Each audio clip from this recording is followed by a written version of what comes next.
အခုလက်ရှိ US နဲ့ Iran စစ်ပွဲကြောင့်ကမ္ဘာစစ်ရေးလောကမှာခေတ်စားလာတဲ့နည်းပညာတွေကတော့တန်ဖိုးကြီးတိုက်လေယာဉ်တွေဒုံးကျည်တွေမဟုတ်ဘဲနဲ့ Iran ရဲ့ Shahed 136စစ်လိုအသေးခံဒရုန်းငယ်လေးတွေဖြစ်လာပါတယ်။ဒေါ်လာ2000ကျော်မြန်မာငွေ3800ကျော်1000ဝန်းကျင်သာကျတဲ့ဒီဒရုန်းတွေကိုပြစ်ချရတဲ့အမေရိကန်နိုင်ငံရဲ့ကာကွယ်ရေးစနစ်ကဆိုရင်မြန်မာငွေနဲ့သိန်းပေါင်းတောင်းချီပြီးတော့ကုန်ကျနေပါတယ်။ဒီစစ်ပွဲကိုနမူနာယူပြီးတော့ကမ္ဘာနိုင်ငံအသီးသီးရာဆိုရင်ဈေးရန်ပေါ်တဲ့ကာကွယ်ရေးတိုက်ခိုက်ရေးဒရုန်းတွေကိုအပြိုင်ဆိုင်ထုတ်လုပ်ဖို့စဉ်းစားလာကြပါတယ်။ဒီနေ့မှာတော့ဂျပန်နိုင်ငံရဲ့ Defense Startup Company ကနေထုတ်လုပ်လိုက်တဲ့အဆုံးပေါ် Air Kamuri 150အကြောင်းကိုပြောပြပေးသွားပါမယ်။ယူကရိန်းစစ်ပွဲမှာသုံးနေတဲ့ဒေါ်လာ3500တန်မြန်မာငွေနဲ့350 200ဝန်းကျင်သာကျတဲ့ဩစတြေးလျနိုင်ငံထုတ်စိုင်းပတ်ကတ်တူပြဒရုန်းတွေဟာဆိုရင်ရုရှားရဲ့ဒေါ်လာတန်း100ကျော်တန်တဲ့လေယာဉ်တွေကိုတွားရောက်ဖောက်ခွဲပြေးခဲ့တာအားလုံးအမှတ်ရကြမှာပါ။ဒီစိုင်းပတ်ဒရုန်းတွေနဲ့ရုရှားစစ်မြေပြင်ကိုမူနာယူပြီးတော့ဂျပန်နိုင်ငံနာဂိုယာတက္ကသိုလ်ကျောင်းဆင်းအင်ဂျင်နီယာတွေစုပြီးတော့ဒီ Air Kamuri 150ကိုတည်ထွင်လိုက်ပါတယ်။သူ့ရဲ့ထူးခြားချက်က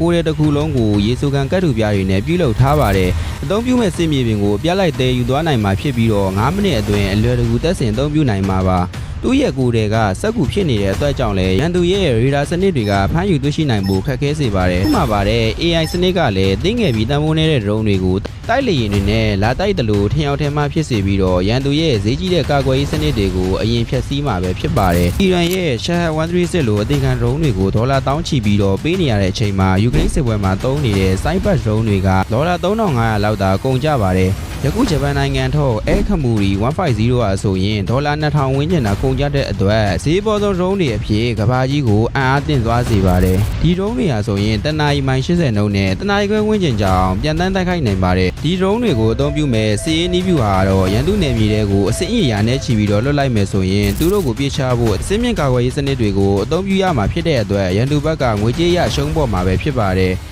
ဈေးကြီးတဲ့ရန်သူ့ကာဝယ်ရေးစနစ်တွေကုန်ဆုံးသွားတဲ့အချိန်မှပဲဂျပန်ရဲ့အမှန်တကယ်ဈေးကြီးပြီးတော့ပိုထိရောက်တဲ့စစ်လက်နက်တွေကိုထုတ်သုံးမဲ့ view အတွက်ရည်ရွယ်ထားတာပဲဖြစ်ပါတယ်။ဂျပန်ဝန်ကြီးချုပ်စာနဲသာကာအီချီရဲ့ဂျပန်ဘက်ဆိုတဲ့စကားအတိုင်းဈေးပေါ်တဲ့ဒရုန်းတွေနဲ့ကမ္ဘာကြီးကိုအံ့အားသင့်အောင်လုပ်ပြသွားတာပဲဖြစ်ပါတယ်။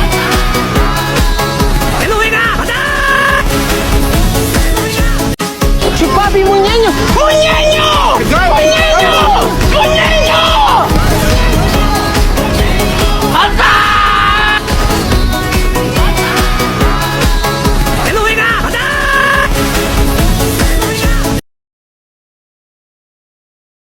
Drone developed by the Japanese startup Air Kamui. They have managed to create a drone made entirely from cardboard that, despite its simplicity, offers impressive features. It can be assembled in just 5 minutes and has a flight endurance of up to 2 hours, outperforming many conventional drones.